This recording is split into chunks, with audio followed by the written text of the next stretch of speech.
Hello दोस्तों, कैसे हैं आप। और ये है मेरा यूट्यूब चैनल रुकैया कुरैशी। और हम पढ़ रहे थे बायोलॉजी का फर्स्ट लेसन, यानी साइंस में जो चल रही थी हमारी बायोलॉजी वाला पोर्शन, उसका फर्स्ट लेसन जो था फंडामेंटल यूनिट।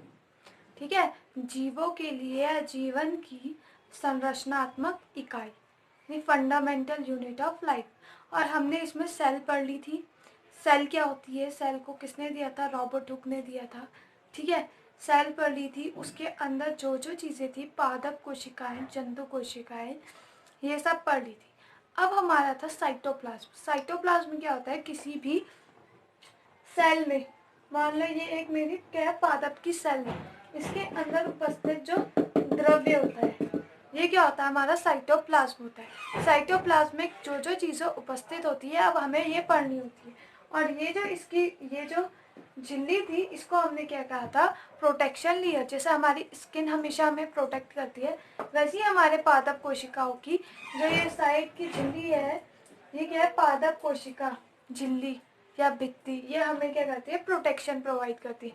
और इसके अंदर जो होता है, यहाँ पर मेरा केंद्रक होता है, यहाँ पर हमारी राजधानी होती हैं। ठीक है, अगर मैं किसी उसका स्ट्रक्चर बना रही हूँ तो ये मेरा पादप कोशिका होगी। ठीक है, ऐसे कर कर रफ रफ बना रही हूँ। ठीक है, ये इसके अंदर यहाँ हमारा क्या होता है, केंद्रक। केंद्रक जो होता है, आज हम उसको पढ़ेंगे। ये हमारी क्या होती है, राजधानी। ठीक है, यहाँ पर हमारी छोटी छोटी ऐसी चारों ओर से केंद्रक की घूमी होती है, वो होती है हमारी ईआर, यानी अंतःप्रायित द्रविका। इसको हम इंग्लिश में कहते हैं इंडोप्लाज्मिक रेटिकुलम। कुछ जो होती है वो ऐसी, इनकी सतह में ऐसे ऐसे डॉट्स होते हैं। ठीक है, और यहाँ पर हमारा ये और ये गोल्जी बॉडीज, ऐसा टाइप का स्ट्रक्चर ये होता है माइट्रोकॉन्ड्रिया। ठीक है, ये क्या है, मेरी गोल्जी बॉडीज। ठीक है, ये क्या है, मेरा माइट्रोकॉन्ड्रिया, कॉन्ड्रिया, डिया करके दिया।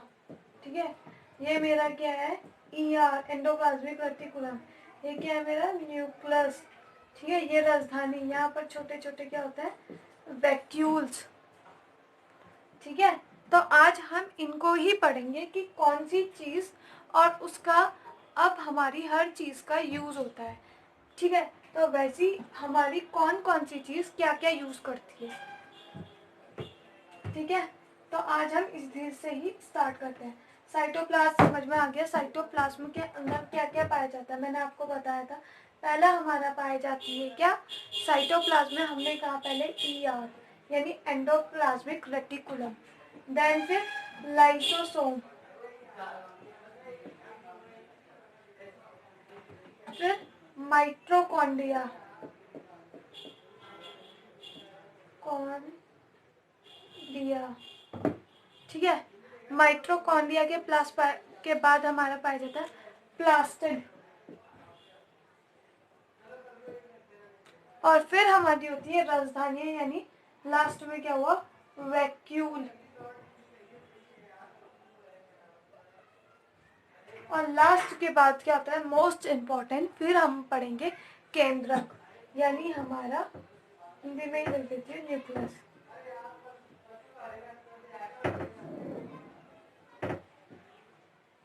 समझ में आया। अब फर्स्ट कहाँ से शुरू करता है, ईआर, लाइसोसोम, माइटोकॉन्ड्रिया, प्लास्टिड। और इनका वर्क भी पढ़ेंगे, प्लस इनके बारे में पूरा फंक्शन पढ़ते हैं। जैसे हमने साइंस में पढ़ा था, केमिस्ट्री में, हर चीज़ मैटर या पदार्थ किससे मिलकर बनता है, आइटम एंड मॉलिक्यूल से। ठीक है, वैसे ही हमारी कोई भी जीवन की इकाई है, वो किससे मिलकर बनी होती है, सेल से मिलकर बनी होती है। सेल क्या कहता है, मैंने कि कोई भी हमारा घर है, उसकी एक प्रत्येक ईंट क्या कर रही है, एक सेल का कार्य कर रही है। इतना समझ में आया होगा आपको। अब आपको करना है तो आप पीछे एक बार रिवाइज कर लीजिएगा। ठीक है, अब हमारा क्या है, अंतःप्रायित द्रव्यिका। अंतः द्रव्य जालिका, सॉरी, जालिका, यानी ER, एंडोप्लाज्मिक रेटिकुलम। इंग्लिश में से क्या कहते हैं, E और R। एंडो मतलब होता है अंदर। अब आपका ये जो आता है एंडोप्लाज्मिक में, एंडो आ रहा है, वो बता रहा है कि ये क्या है, अंदर की तरफ होगी। हम एग्जाम्पल के देख ले हैं, हमारी स्किन है, स्किन की जो ऊपर वाली होती है ईपी डर्मिस मतलब होती है बाहरी, ईपी मतलब बाहरी, डर्मिस मतलब स्किन, मीजो। हमारी स्किन जो होती है वो 3 पार्ट में होती है। जो बाहरी वाली ब्राउन कलर की जो आपको दिख रही है, ये होगी हमारी ईपी डर्मिस, ठीक है। अब ईपी का अर्थ होता है इसमें बाहर, यानी आउटर, ठीक है। डर्मिस मतलब हो गई हमारी DERMIS, डर्मिस मतलब हो गई स्किन। और दूसरी हमारी मीजो, मीजो मतलब होती है बीच में, इन बिटवीन, ठीक है। और लास्ट में होती है हमारी एंडो, एंडोडर्मिस होती है हमारी सबसे अंदर, यानी इनर लेयर। समझ में आया। हम साइंस में ये टर्म को भी पढ़ते जाएंगे, जो हमारे लिए बहुत ज्यादा क्या हो जाएगी, बेनिफिशियल हो जाएंगे।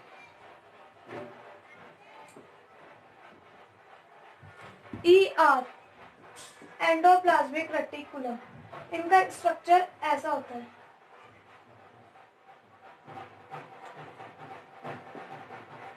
और इनकी स्किन में ऐसे ऐसे, ये क्या है, राइबोसोम। अब राइबोसोम का क्या कार्य होता है, वो क्या कहलाती है, प्रोटीन फैक्ट्री। कुछ जो होते हैं वो सिंपल ऐसे ऐसे होते हैं, और ये जो होता है ER, ये 2 तरह के होते हैं। कौन कौन से, जो जिनकी सतह में ये ग्रेन्यूल लाइक राइबोसोम स्ट्रक्चर में पाए जाता है, उन्हें हम कहते हैं खुरदरी जालिका, यानी ये क्या होती है, हमारी रफ एंडिकुलम, RER, रफ एंडोकुलम रेटिकुलम, ठीक है, रफ एंडोडर्मिस रेटिकुलम शायद, ठीक है। तो इसमें क्या होता है, इसकी बाहरी सतह जो होती है वो क्या कहती है, प्रोटीन का संश्लेषण करते हैं। अब ये पाया कहाँ जाता है, केंद्र के, मैं कह रही थी, चारों ओर का जो स्ट्रक्चर होता है वो यही होता है। और ये पतली पतली जालियों के फॉर्म में, नलिकाओं के फॉर्म में पाया जाता है। और इनका काम जो होता है मेन, वो होता है ट्रांसपोर्टेशन का। ट्रांसपोर्टेशन मतलब जैसे आपका एक सामान एक जगह से दूसरी जगह ले जाने का जो वर्क करते हैं, वो क्या करते हैं, ये TRANS, ट्रांसपोर्टेशन, ठीक है। ट्रांसपोर्टेशन का जो वर्क करता है वो कौन करता है, ER, यानी एंडोप्लाज्मिक रेटिकुलम, ठीक है। अब इसमें क्या होता है, चारों ओर से घिरी होती है। इसकी सतह में क्या होता है, ग्रेन्यूल लाइक स्ट्रक्चर होता है, जो राइबोसोम होता है। राइबोसोम क्या करता है, प्रोटीन का संश्लेषण करता है, यानी राइबोसोम को हम क्या कहते हैं, प्रोटीन की फैक्ट्री। अब ये तो मान लो ये बात हो गई किसकी, खुरदुरी, राइबोसोम, अंतःजालिका। अब सॉफ्ट क्या करती है, अब सॉफ्ट अल्लाह ने दी है तो कुछ यूज ही करती होगी। तो सॉफ्ट का काम ये है कि ये क्या करती है, हमारा ये भी बहुत ज्यादा इंपॉर्टेंट होती है, ये हमारा वसा यानी फैट और लिपिड का संश्लेषण करती है। तो लिपिड का क्या करती है, संश्लेषण करती है, ठीक है। ये आपको समझ में आया। फिर से बता रही हूँ, एंडोप्लाज्मिक रेटिकुलम जो होती है, ये हमारी क्या होती है, केंद्र के चारों ओर पतली पतली नलिकाओं के फॉर्म में पाई जाती है। कैसे, ये देखो, ये मेरा केंद्रक है, तो ये इसके चारों ओर ऐसे स्ट्रक्चर के फॉर्म में पाई जाती है, ये। और ये क्या होती है, पतली पतली नलिकाएं ऐसी। और इनके ऊपर जो ये ग्रेन्यूल लाइक स्ट्रक्चर होता है, जो सरफेस को खुरदरा बनाया जाता है, ये 2 तरह की होती है। तो उसको जो खुरदरा होती है उसको रफ एंडोप्लाज्मिक रेटिकुलम, और ये मान लो अगर स्मूथ है तो इसको स्मूथ रेटिकुलम, यानी चिकनी अंतःप्रायी द्रव्यिका जालिका भी कहते हैं, ठीक है। स्मूथ एंडोप्लाज्मिक रेटिकुलम कहते हैं, ठीक है। इतना समझ में आया होगा। अब ये जो होती है, इसमें क्या होता है, ये राइबोसोम पाए जाते हैं। राइबोसोम होते हैं तो किसका वर्क करते हैं, प्रोटीन फैक्ट्री का, यानी प्रोटीन का संश्लेषण, प्रोटीन निर्माण करते हैं। और ये जो होता है, ये किसका करता है, लिपिड और लिपिड और किसका बताइए, वसा का। वसा क्या होता है हमारा, फैट, इसका संश्लेषण करता है। और इनका मेन बिजनेस क्या होता है, ट्रांसपोर्टेशन। मैं आपको आज नोट्स नहीं बना रही हूँ, डायग्राम बना बना के अच्छे से समझाती हूँ, ठीक है।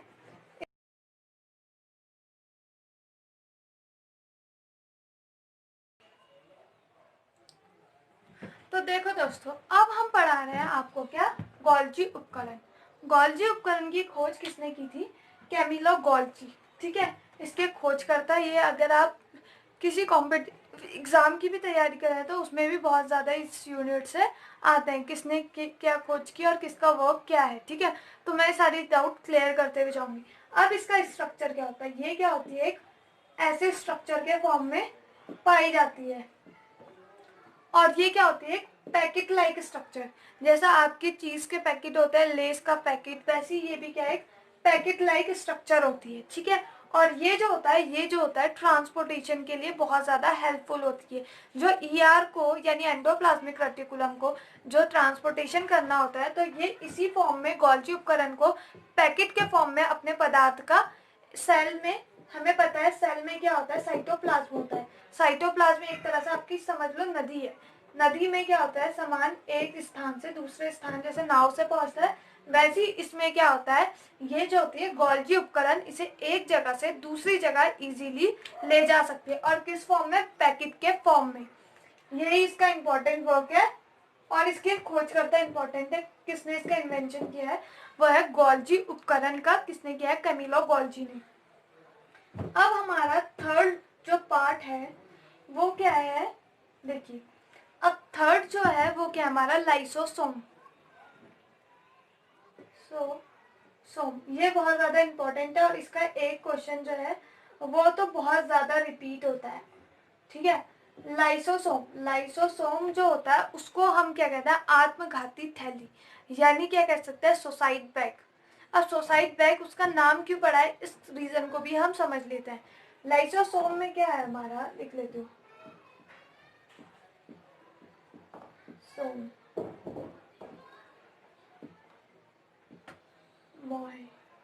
लाइसोसोम, ठीक है।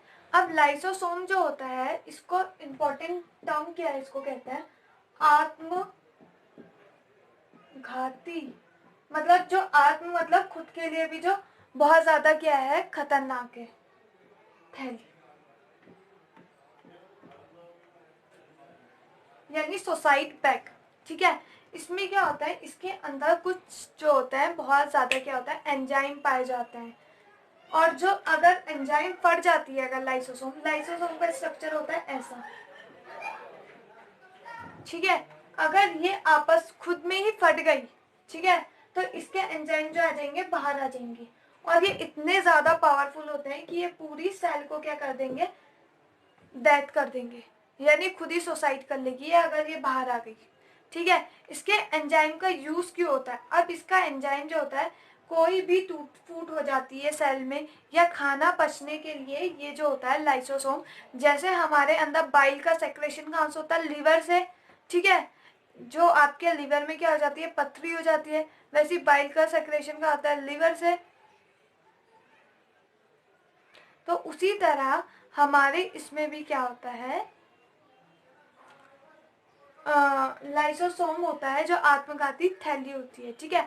आत्मघाती थैली इसलिए होती है क्योंकि अगर ये खुद ही फट जाती है तो ये क्या कर जाती है, पूरी सेल को क्या कर देगी, नष्ट कर देगी।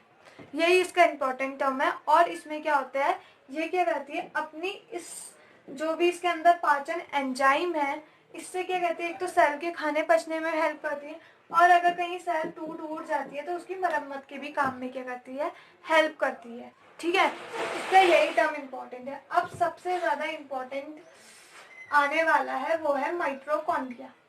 माइटोकॉन्ड्रिया तो आपने बहुत ज्यादा सुना होगा, क्योंकि बचपन में ही हम सुनते आए हैं माइटोकॉन्ड्रिया माइटोकॉन्ड्रिया। माइटोकॉन्ड्रिया का स्ट्रक्चर क्या होता है, एक चप्पल के जैसे स्ट्रक्चर होता है, ठीक है, ऐसा टाइप का।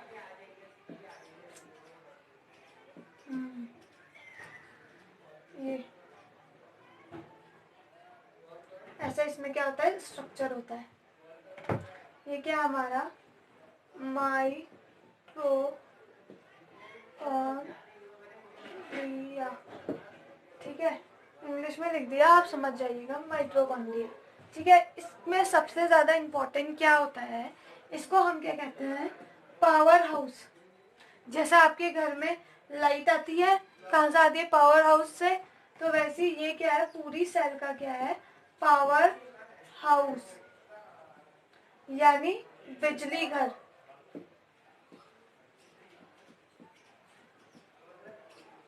घर,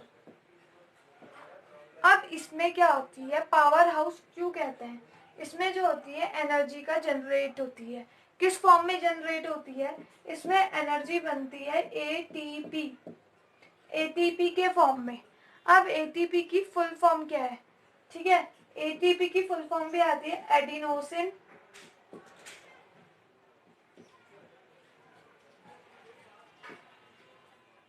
एडिनोसिन फॉस्फेट,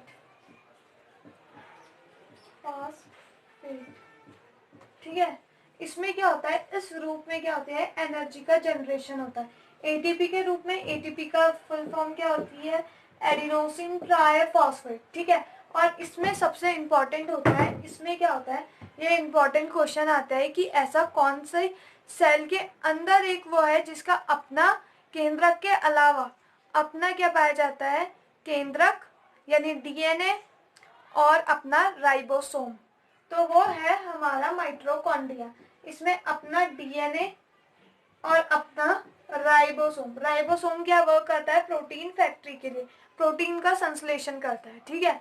और डीएनए हमें पता है क्या होता है, डीएनए जो होता है कोई अनुवांशिक, जैसे हमारी जनरेशन बाय जनरेशन चीज़ें चलती आती हैं, हमारे पापा के जो गुण थे वो कभी बच्चों में आते हैं कुछ, तो वैसे ही हमारी सेल के अंदर क्या होता है, डीएनए मेंटेन करता है, ठीक है। तो ये क्या हमारा अनुवांशिक पदार्थ होता है, जो इसके अंदर क्या पाया जाता है, डीएनए प्लस राइबोसोम, ठीक है, डीएनए और राइबोसोम।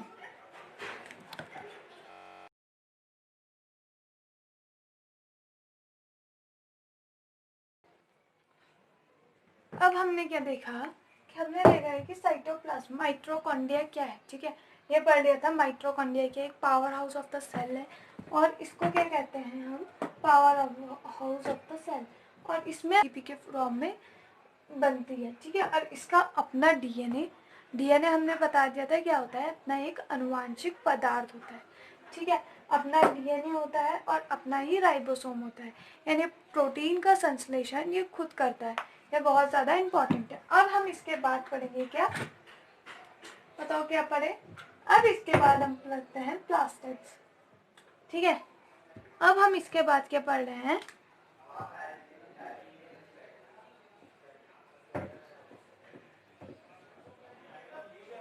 दो है प्लास्टिड।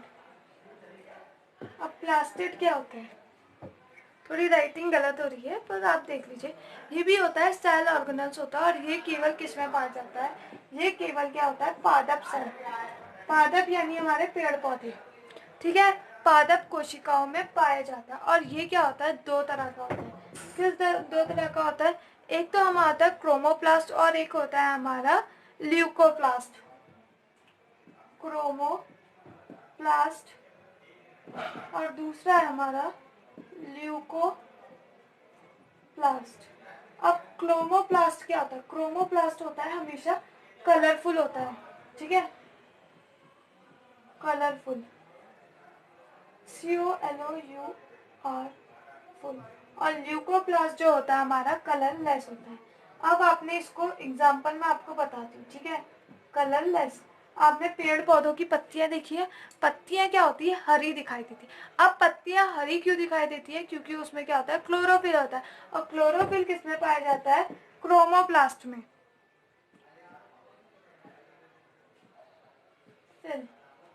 जिसके कारण क्या होती है, पत्तियां हरी दिखती है। आपकी पता है पत्तियों कैसी होती है, ऐसी शेप की होती है, और इसके ऊपर सतह में जो होता है ये ज्यादा क्या होता है, क्लोरोफिल, जो यानी क्लोरोप्लास्ट पाता है।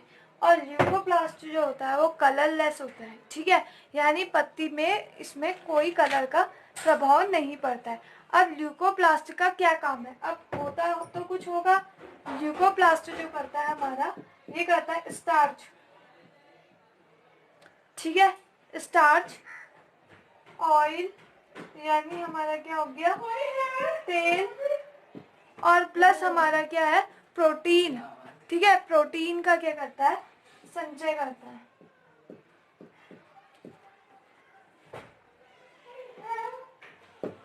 ठीक है, ल्यूकोप्लास्ट जो होता है हमारा कलरलेस होता है, और इसका वर्क क्या होता है, क्लोरोप्लास्ट का तो आपको पता चल गया, पत्तियों में कलर देता है, किसकी प्रेजेंस से, क्लोरोफिल की प्रेजेंस से। और ल्यूकोप्लास्ट जो होता है हमारा क्या होता है, वो स्टार्च का संचय करता है, और तेल, प्रोटीन का सबका ये क्या होता है, संग्रह करता है। यानी इसका मेन काम क्या होता है, संग्रह, यानी क्या होता है, स्टोरेज, स्टोरेज का वर्क होता है इसका। ठीक है, अब इतना आपको समझ में आ गया होगा। अब हमारी बस 2 हेडिंग रह गई है हमारी, अब जो है वो इम्पोर्टेंट शुरू होने वाली है। अब हमारी क्या है, राजधानी।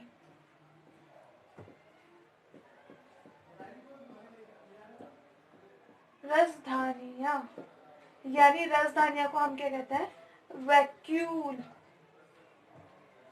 VACULE, vacuole. वैक्यूल मतलब होता है खाली स्पेस, जिसमें क्या होता है हमारा जल, अमीनो एसिड्स, स्टार्च, ये सब क्या होता है, संचय हो जाता है। हमारी कोई भी सेल में क्या होता है, इसमें थोड़े थोड़े से क्या होता है, वैक्यूल्स पाए जाते हैं। ठीक है, जिसमें हमारे क्या क्या आता है, amino acids, water, amino acid हो गए, वाटर हो गए, प्रोटीन हो गई, शुगर हो गई यानी शर्करा जो है, ये सब क्या होती है हमारी इसमें आ जाती है। और ये सबसे इम्पोर्टेंट है, ये किस चीज से घिरा होता है, ये हमारे घिरा होता है तीनों प्लास्ट से। किससे घिरा होता है ये, तीनों प्लास्ट से। ये इम्पोर्टेंट क्वेश्चन है, पूछना है कि राजधानी की झिल्ली जो है ये किससे घिरी है, ये वाली झिल्ली, ये जो है ये किससे घिरी है, ये घिरी है हमारी तीनों प्लास्ट से। समझ में आया इतना? अब हमारा है सबसे ज्यादा इम्पोर्टेंट, जिसका हम, जैसे हमारी बॉडी में ब्रेन वर्क करता है, वैसे ही हमारी सेल में कौन वर्क करता है, केंद्रक। हमारी बॉडी का जो ब्रेन है वो हमारी सारे एक साथ काफी सारी बॉडी की एक्टिविटीज को क्या कर सकता है, कंट्रोल कर सकता है। वैसे ही हमारा केंद्रक जो होता है यानी न्यूक्लियस, केंद्रक कैसे होता है हमारा सेल का, ऐसा, ठीक है, और ये चारों ओर से घिरा होता है अलग अलग चीजों से। ये क्या हमारी ईयर, ठीक है, ये क्या हमारा बीच में केंद्रक यानी न्यूक्लियस, और इसके बाहर जो होती है एक झिल्ली पाई जाती है, जिसको हम केंद्रक झिल्ली या भित्ति कहते हैं। ठीक है, जो उसको क्या कहती है, प्रोटेक्शन। जैसे हमारे ब्रेन के बाहर से क्या होती है, लेयर्स पाई जाती हैं काफी सारी। हम जब हम एनिमल का स्ट्रक्चर देखेंगे यानी ह्यूमन एक्टिविटीज का, तो मैं आपको बताऊंगी ह्यूमन फिजियोलॉजी में कि हमारा ब्रेन जो होता है वो किन किन चीजों, ये हमारा ब्रेन है मेन, ये इसके ऊपर 3-4 लेयर होती है, और उसका वर्क क्या है, वो प्रोटेक्शन कैसे देती है। वैसे ही हमारे क्या होता है, इसमें भी क्या होती है, एक झिल्ली या भित्ति पाई जाती है, जिसे हम केंद्रक झिल्ली और भित्ति कहते हैं। ठीक है, और ये जो होता है हमारी सारी चीजों को क्या करता है, कंट्रोल करता है, सारी चीजें, यानी मल्टी एक्टिविटीज को एक साथ क्या करेगा, ये हमारा कंट्रोल करेगा। तो इसे हम क्या कह सकते हैं, कंट्रोलर ऑफ द सेल भी कह सकता है, यानी नियंत्रक को, नियंत्रक। ठीक है, अब ये समझ में आया आपको, नियंत्रक। अब ये जो होता है, ये दोहरी झिल्ली, एक और एक, दो झिल्लियों से क्या होता है, घिरा होता है। ठीक है, हमारा केंद्रक जो होता है उसको प्रोटेक्शन देने के लिए दो झिल्लियों से घिरा होता है। ठीक है, अब इसमें क्या क्या पाया जाता है, इसमें बहुत ज़्यादा इम्पोर्टेंट है। जैसे ह्यूमन में क्या क्या पाया जाता है, डीएनए पाया जाता है, तो वैसे ही इसमें भी डीएनए पाया जाता है। इसमें अपना डीएनए होता है, ठीक है, इसका डीएनए जो होता है, और इसमें अपना राइबोसोम भी होता है, और इसका डीएनए जो होता है वो क्या होता है, इसका डीएनए जो होता है वो क्या होता है, विभाजन में जब सेल का एक सेल से जाइगोट फॉर्मेशन होता है, 2 सेल बनती है, तो उसमें क्या होता है, ये विभाजक का काम करता है। और इसमें क्रोमोसोम की संख्या यानी पर्टिकुलर, जैसे ह्यूमन में क्रोमोसोम की संख्या कितनी होती है 46, कितने पेयर में 23 पेयर्स में, ठीक है। वैसी इसमें जो होती है क्रोमोसोमों की संख्या जो होती है बिल्कुल नियत होती है, यानी एक ह्यूमन में जैसे 46 है तो 46 ही होंगे, किसी में आगे पीछे कुछ नहीं हो सकता। और डीएनए क्या होता है, हमारा एक अनुवांशिक पदार्थ है। अनुवांशिक वो होता है जो क्या होता है, जेनेटिक होता है, जो क्या होता है एक पीढ़ी से दूसरे पीढ़ी में करेक्टर्स जाते हैं, जिसकी वजह से, ठीक है, अगर इसमें म्यूटेशन हो गया बाय चांस तो पूरी की पूरी पीढ़ियों में क्या हो जाता है, म्यूटेशन हो जाता है। जैसे हमारे कहाँ हुआ था, जापान और नागासाकी में हुआ था, जब क्या हुआ था, बम गिरे थे, ठीक है। कौन से एटॉमिक बम किसने भेजे थे, अमेरिका ने, ठीक है। जब उन्होंने परमाणु बम फेंके थे तो उनके कारण इसमें क्या हो गया, उनकी म्यूटेशन हो गई किसमें, डीएनए में, जिसके कारण वहाँ अभी भी बच्चे क्या होता है, विकलांग ऐसे पैदा होते हैं, ठीक है। तो ये डीएनए जो है हमारे बहुत ज़्यादा इम्पोर्टेंट होता है। ये हमारा कंट्रोल ऑफ द बॉडी होती है एक तरह से, ब्रेन फिर डीएनए, जिसमें म्यूटेशन, और इसमें हमारी पूरी लाइफ जो होती है वो कोडेड होती है, ठीक है। इसमें कोड के फॉर्म में होती है हर चीज़।